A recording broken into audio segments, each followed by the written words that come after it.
ergoterapist Kadriye Yağmurcu. Daha önceki videolarımda artmış duysal tepki üzerine bilgiler vermiştim. Bugün de aşırı duyarlı çocuklarda sakinleşme stratejileri üzerine konuşmak istiyorum. Onun öncesinde de biraz regülasyon hakkında konuşsak iyi olacak gibi. Regülasyon aslında bizim dış ortama uyum sağlama yeteneğimiz. Bunu günlük yaşamımızın içerisinde farklı formlarda görebiliyoruz. Örneğin tatile gidiyoruz, aslında yatağımızı, yastığımızı, belki tuvaletimizi özlüyoruz. Aslında biz gün içerisinde neye adapte olmaya çalışıyorsak çocuklarımız da aynı şekilde adapte olmak için bazen savaşıyorlar, bazen de rahatlıkla uyum sağlayabiliyorlar. Bizim öncelikli olarak çocuklarımızın ne kadar regüle olabildiğini bilmeye ihtiyacımız var. Dışarı çıkarken, okuldan eve geçerken, oyundan oyuna geçerken, oyundan çıkıp okula geçiş sırasında neler yaptığımıza, çocuğun nasıl kendini sakinleştirdiğine ya da nasıl uyum sağladığına biraz bakıyor olmamız lazım. Aşırı duyarlı çocuklarda sakinleşme stratejilerimizi biz de aslında çocuğun daha rahat regüle olabilmesi için uyarlamaya çalışıyoruz. Şimdi de aşırı duyarlı çocuklarımız ve onların sakinleşme stratejilerine biraz geçiş yapabiliriz.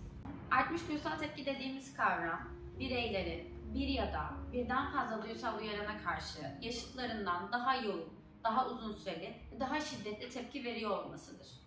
Artmış duysal tepkide aslında çocuklarda fazlasıyla regülasyonda sıkıntı yaşarız.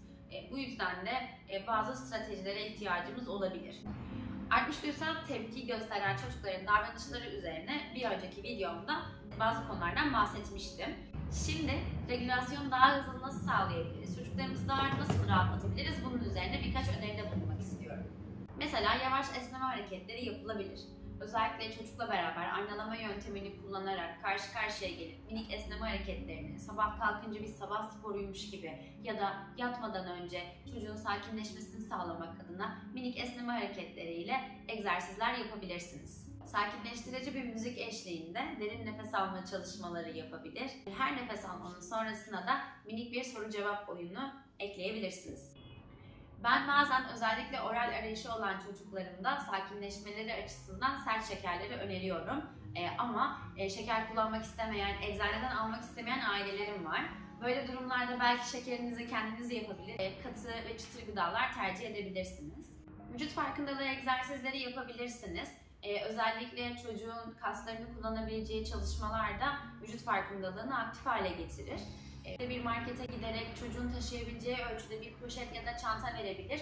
Hem minik bir sorumluluk eşliğinde çocuğun da vücut farkındalığı egzersizlerini yapmasını sağlayabilirsiniz.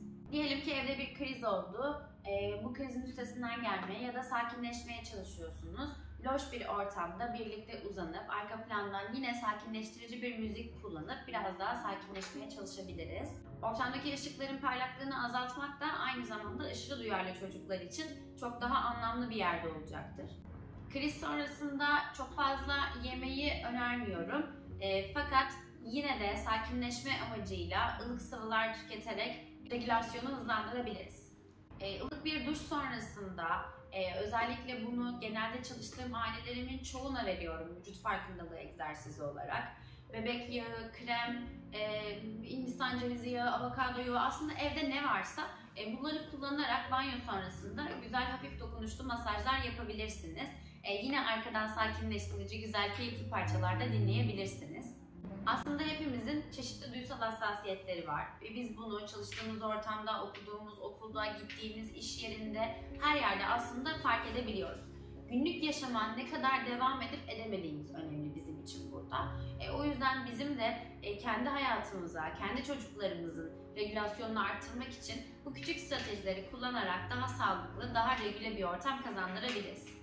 Konuyla alakalı herhangi bir soru işaretiniz olursa bana bunu çekinmeden sormanızı isterim. Belki bir sonraki videomuzun konusunu da siz belirlemiş olursunuz.